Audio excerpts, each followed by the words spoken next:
ನಮ್ಮ ಪಕ್ಷದೊಳಗೂ ಷಡ್ಯಂತ್ರ ನಡೆಯುತ್ತವೆ ಎನ್ನುವುದನ್ನು ನಾವು ತಳ್ಳಿ ಹಾಕುವುದಿಲ್ಲ ಎಂದು ಜಿಲ್ಲಾ ಉಸ್ತುವಾರಿ ಹಾಗೂ ಸಹಕಾರ ಸಚಿವ ಕೆಎನ್ ರಾಜಣ್ಣ ಹೇಳಿದರು.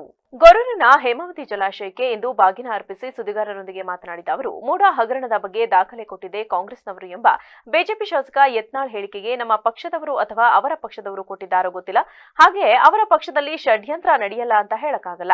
ರಾಜಕಾರಣದಲ್ಲಿ ಇವೆಲ್ಲ ಇದ್ದದ್ದೇ ಅಧಿಕಾರ ಪಡೆಯಲು ಎಲ್ಲಾ ಪಾರ್ಟಿಯವರು ಪ್ರಯತ್ನ ಮಾಡ್ತಾರೆ. ಎಲ್ಲ ರಾಜಕೀಯ ಮುಖಂಡರು ಅಧಿಕಾರಕ್ಕೆ ಬರಬೇಕೆಂದು ಪ್ರಯತ್ನ ಮಾಡ್ತಾರೆ. ಅದರಲ್ಲಿ ತಪ್ಪೇನಿಲ್ಲ ಎಂದ ಅವರು, ಕುಮಾರಸ್ವಾಮಿ ಸೇರಿದಂತೆ ಅನೇಕರ ಮೇಲೆ ಎಫ್ಐಆರ್ ಆಗಿದ್ದು ಕೋರ್ಟ್ನಲ್ಲಿ ಚಾರ್ಜ್ ಶೀಟ್ ಆಗಿ ಬೇಲ್ ತೆಗೆದುಕೊಂಡಿದ್ದಾರೆ. ಎಫ್ಐಆರ್ ದಾಖಲಾದ ತಕ್ಷಣ ಅವರು ತಪ್ಪಿತಸ್ಥರು ಅಂತ ಅಲ್ಲ, ದೂರು ಬಂದಿದೆ, ಕಾನೂನು ಸತ್ಯಾಸತ್ಯತೆ ಪರಿಶೀಲನೆ ಮಾಡಲಿದೆ, ಅದಕ್ಕೆ ದೊಡ್ಡ ಮಹತ್ವ ಕೊಡುವುದು ಬೇಡ ಎಂದು ಹೇಳಿದರು. ಕುಮಾರಸ್ವಾಮಿ ಮೇಲೆ ಕೇಸ್ ಆಗಿ ಚಾರ್ಜ್ ಶೀಟ್ ಆಗಿ ಕೋರ್ಟ್ನಿಂದ ಸಮನ್ಸ್ ಬಂದು ಆಮೇಲೆ ಬೇಲ್ ತೆಗೆದುಕೊಂಡಿದ್ದಾರೆ. ಆದರೂ ಅವರ ಬಗ್ಗೆ ಹೆಚ್ಚು ಸುದ್ದಿ ಆಗುತ್ತಿಲ್ಲ ಎಂದರು. ಸಿಎಂ ವಿರುದ್ಧ ಎಫ್ಐಆರ್ ಕೇಳ್ತೀರಿ ಅಲ್ರಿ, ಕುಮಾರಸ್ವಾಮಿ ವಿರುದ್ಧ ಎಫ್ಐಆರ್ ಆಗಿ ಬೇಲ್ ಮೇಲೆ ಇದಾರಲ್ಲ, ಅದನ್ನ ಯಾರು ಕೇಳೋದೇ ಇಲ್ವಲ್ಲ. ಹೌದಪ್ಪ, ಅವ್ರ ಅಧಿಕಾರದಲ್ಲಿ ಇಲ್ವಾ? ಕೇಂದ್ರದಲ್ಲಿ ಮಂತ್ರಿಗಳಲ್ವಾ ಅವರು? ಕೇಂದ್ರದಲ್ಲಿ ಇರ್ತಕ್ಕ ಬೃಹತ್ ಕೈಗಾರಿಕೆ ಇರ್ತಕ್ಕಂಥದ್ದು, ಅವ್ರು ಇದಕ್ಕಿಂತ ದೊಡ್ಡ ಹುದ್ದೆ ಅಲ್ಲಿ ಇರ್ತಕ್ಕಂಥದ್ದು.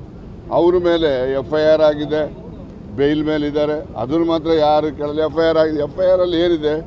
72 of the prevention of corruption act ಅಲ್ಲಿ ಇನ್ವೆಸ್ಟಿಗೇಷನ್ ಹೇಳಿದ್ದಾರೆ. ಇನ್ವೆಸ್ಟಿಗೇಷನ್ನಲ್ಲಿ ಏನು ಸರಿ ಇದೆಯಾ, ತಪ್ಪಿದೆಯಾ, ಅರ್ಜಿದಾರದ್ದು ಅಥವಾ ಇವ್ರದ್ದು ವಾದ ಸರಿ ಇದೆಯಾ ಏನು ಅಂತೇಳಿ ಅಲ್ಲಿ ಇನ್ವೆಸ್ಟಿಗೇಷನ್ ಈಗಾಗಲೇ ಲೋಕಾಯುಕ್ತವರು ಎಫ್ಐಆರ್ ಹಾಕಿದ್ದಾರೆ, 4 ಟೀಮ್ ಮಾಡಿದ್ದಾರೆ. ಅವರು ಕೂಡ ಡಿಸೆಂಬರ್ 24 ಒಳಗಡೆ ಅವರು ವರದಿಯನ್ನು ಕೊಡಬೇಕಾಗ್ತದೆ. ಅದರಿಂದ ಅವರು ಕೂಡ ಕಾನೂನು ಅನ್ವಯದಲ್ಲಿ ಏನೆಲ್ಲ ಕ್ರಮಗಳು ತೆಗೆದುಕೋಬೇಕೋ ಅದನ್ನು ಅವ್ರು ತೆಗೆದುಕೊಳ್ತಾರೆ.